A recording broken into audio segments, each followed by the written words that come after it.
very clear first.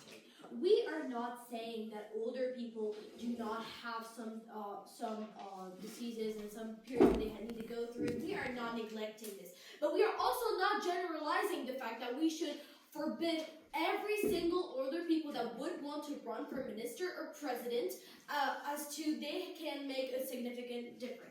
Now, before moving on to our substantive arguments and our rebuilding and proposing you the alternative solution, let me first respond to some of the points that Proposition has made throughout this debate. So, their first argument focused on how younger people, they need opportunities, and older people, well, they block them, right? Well, let me respond to that very clearly. Experience and mentorship from older individuals actually accelerates growth for younger people. And so it is kind of like a transfer of knowledge from older people who have more experience and more experience that will transfer the knowledge to those younger people. So it creates opportunity through guidance and not repression. Next, they have claimed that like older people, they are more likely to have health issues and stress. They said older people face more diseases, right? Let me respond to that on 2 points. A, this is a generalization of older people because we're still talking about the fact that older people are above 60 years, right? But above 60 years doesn't mean that every single people on the planet who are older will necessarily face diseases. But even if you're by their world where every single people above 60 years is in fact sick, the mandate is 5 years, right? And we strongly believe that people over 50 years or 60 years, they are able to live up to the mandate that is of 5 years. B, they talked about stress. But since Prof seems to agree that like elder people have more expertise and more experience, then doesn't that mean that they are like more capable of managing better their stress than those younger people? We believe that is actually a point that goes to our side. Now moving on to to some rebuilding on our side. Let me clarify some points that have not been addressed by side proposition throughout this debate. So first of all, we have clarified that elder people, they represent most of the population, meaning that most of the population nowadays is older people, right? But excluding them from participation reduces some potential candidates that may be fit for the job, because Prop proposes to implement a policy where, by the way, they did not prove to us how they're going to implement it, how much is the cost, and so they did not really show us how they will implement this policy, but whatever, where options are narrowed down to a limited amount of individuals on the unique factor that is age. We consider age to not be enough of a factor to determine whether a person is eligible enough for the job. And Prop agrees that people are more likely to be elected by young people because of their expertise and their experience. So that again proves our side of the house.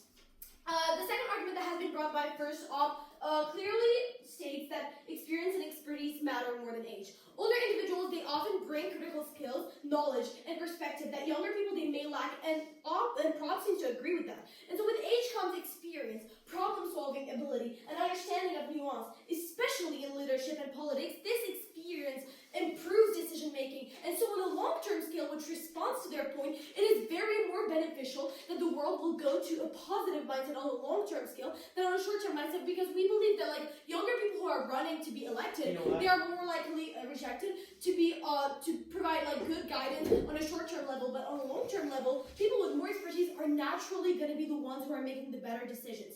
And so society so if you impose this limit, it could weaken institutions by replacing experienced people with less seasoned candidates. And so what happens to society? Society suffers from loss of mentorship and guidance.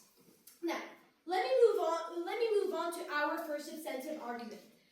We believe that age limits are discriminatory and do not define capability. Imposing an upper limit is ageist and unfairly discriminates against capable individuals. People vary in health, ability, and mental sharpness. And a blanket limit ignores completely individual competence and contribution. And so physical or mental performance, they cannot be generalized by age alone. Some older people, they remain highly productive. Some younger individuals, they may be less capable despite being under age limit. And so what are the impacts on this? Age limits are arbitrary and inefficient. Resources and positions should be allocated based on merit and ability, which comes to our alternative. Our alternative is basically about how candidates must pass mandatory physical and mental tests to prove that they are fit for the job. Those people that are over 60 years old. So for the physical test, doctors should prove that the candidates have no major physical issues that could come on the way of this, like heart conditions or lung conditions. And for the mental test, psychologists, they should prove issue that could come again in the way of this, such as like bipolarity or PTSD. And so this is important as it does not discriminate all older people based on age as a factor solely, but it takes into consideration other important factors such as experience and expertise, but rather on the capabilities and like potential. And this will take place on the span of every 2 years to ensure accuracy and safety, because the mandate is basically 5 years. And so this will take place in the span of 5 years, enough time to generally pass legislation through the government and let candidates adapt to this new change. Governments, they would need to spend a minimum of $15,000 to get the resources, such as doctors, physical doctors that will need to pass those candidates through physical tests, and psychologists.